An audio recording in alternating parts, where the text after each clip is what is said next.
In this video, I'm going to talk about the poetic elements in Isaiah 31 and the Isaiah themes.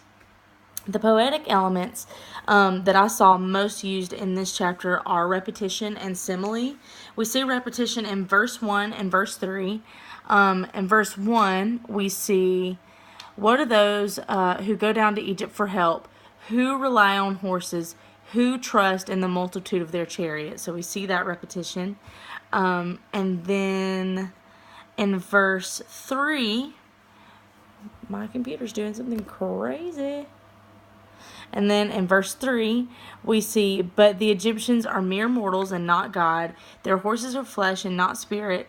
When the Lord stretches out his hand, those who help will stumble. Those who are helped will fall. All will perish together." And the simile is seen in verse 4 and verse 5. Verse 4 says, "And this is what the Lord said to me, as a lion growls, a great lion over its prey." So he's saying, just as that is, like, because a simile is using like or as, just like that is, and though the whole band of shepherds is called together against it, it is not frightened by their shouts or disturbed by their clamor. So the Lord Almighty will come down to do battle on Mount Zion and on its height. So he's saying, as a lion growls, as fierce as that is how fierce the Lord Almighty will come down to do battle on Mount Zion. We see simile also in verse 5 when it says, "Like birds hovering overhead, the Lord Almighty will shield Jerusalem." And I didn't write this in my notes, but I love how it compares the Lord to a lion, fierce and bold and something to be feared.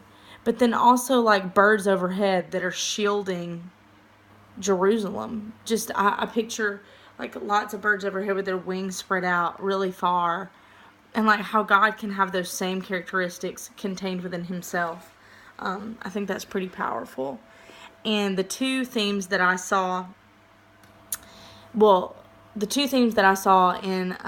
this chapter are power and compassion and forgiveness. Human power and God's power are both displayed in Isaiah 31. Human power is in verse 1 and verse 3 when it says, "Woe to those who go down to Egypt for help, who rely on horses, who trust in the multitudes of their chariots and in the great strength of their horsemen." And verse 3 says, "But the Egyptians are mere mortals and not God. Their horses are flesh and not spirit. When the Lord stretches out his hand, those who help will stumble, and those who are helped will fall. All will perish together." So it's just saying that humans really don't have much power, even though their power is being relied on. And God's power is displayed in verse 2 and verse 4. And I just love how much more powerful he is than we are. It says, "Yet he too is wise and can bring disaster. He does not take back his words. He will rise up against that wicked nation, against those who will help evildoers."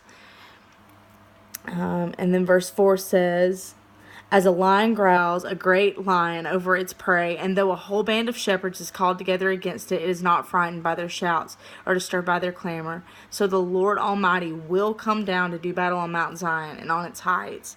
It's just trying to show that God's power is so much more immense than human power.